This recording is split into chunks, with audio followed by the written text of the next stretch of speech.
పచ్చని పొలాల మధ్య ఒక చిన్న గ్రామంలో అర్జున్ అనే యువకుడు నివసించేవాడు.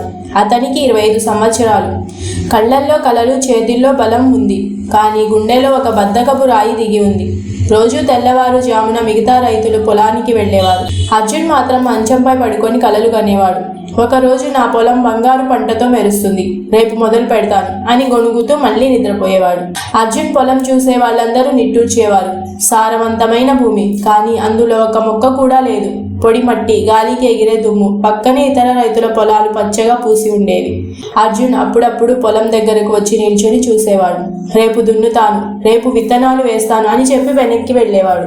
ఒకరోజు సాయంత్రం వేళ తెల్లటి పంచ కట్టుకొని ముసలి మేనమామ రాఘవయ్య గ్రామంలోకి వచ్చాడు. అతని కళ్ళలో జీవితపు లోతు కనిపించేది. అర్జున్ పొలం చూసి ఆగాడు, నిట్టూర్చాడు. అర్జున్, నీ భూమి సంపదతో నిండి ఉండాల్సింది, కానీ ఇది శ్మశానంలా ఉంది అన్నాడు నెమ్మదిగా. అర్జున్ నవ్వాడు.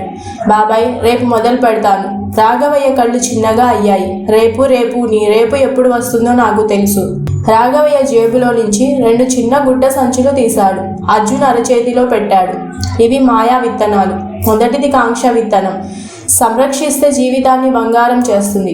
రెండవది సోమరితనం విత్తనం, నిర్లక్ష్యం చేస్తే అన్నిటినీ మింగేస్తుంది. ఏది సంరక్షిస్తావో నీ చేతిలో ఉంది అని అర్జున్ చేతిలో 2 విత్తనాలు మెరిశాయి. ఒకటి బంగారు రంగులో, మరొకటి నల్లగా. అర్జున్ మనసులో అన్నాడు, తప్పకుండా కాంక్ష విత్తనం వేస్తాను. కానీ తెల్లవారుజామున మళ్ళీ అదే నిద్ర, అదే వాయిదా. చివరకు విసుగు వల్ల 2 విత్తనాలు విసిరేసి వెళ్ళాడు. వారాలు గడిచాయి. అర్జున్ మర్చిపోయాడు. వారాల తర్వాత అర్జున్ పొలానికి వెళ్ళాడు. చూసి నోట మాట రాలేదు. దట్టమైన నల్లటి కలుపు మొక్కలు భూమిని పూర్తిగా కప్పేశాయి. అవి విషంలా పాకాయి. మూలలో ఒక చిన్న పసుపు రంగు మొలక కనిపించింది. అది కాంక్ష విత్తనం. నీళ్లు లేక, సంరక్షణ లేక చనిపోయే స్థితిలో వణుకుతోంది.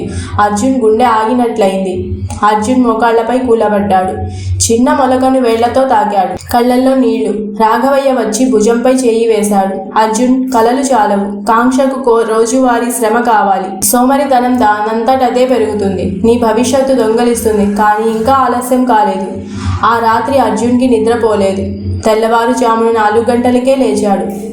చేతులతో కలుపు పీకాడు. చెమటలు పోసాయి. చేతులు నొప్పి పెట్టాయి. రక్తం వచ్చింది, కానీ ఆగలేదు. మొదటిసారిగా అర్జున్ పనిచేశాడు. సంవత్సరాలు గడిచాయి. అర్జున్ పొలంలో ఒక భారీ చెట్టు నిలబడింది. పండ్లతో వంగి విశాలమైన నీడలో గాలికి ఆడుతూ అర్జున్ ఆ చెట్టు నీడలో కూర్చున్నాడు. ముఖంలో ప్రశాంతత, కళ్ళల్లో సంతృప్తి.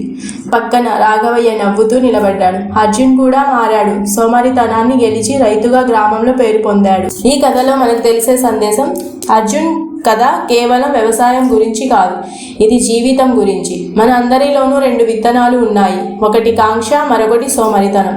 కాంక్ష పెరగాలంటే శ్రమ, క్రమశిక్షణ, రోజువారీ చర్య కావాలి. సోమరితనం దానంతట అదే పెరుగుతుంది, కానీ మీ కలలను నాశనం చేస్తుంది. కాబట్టి రేపు కాదు, ఈరోజే మొదలు పెట్టండి. మీ కాంక్షకు నీళ్లు పోయండి. సోమరితనం అనే కలుపును పెరికేయండి. ఎందుకంటే మీరు ఎంత ఆగితే మీ కళ అంత చనిపోతుంది. ఈ వీడియో కనుక మీకు నచ్చినట్లయితే లైక్ చేసి షేర్ చేయండి. మన ఛానల్ని సబ్స్క్రైబ్ చేయడం మర్చిపోకండి.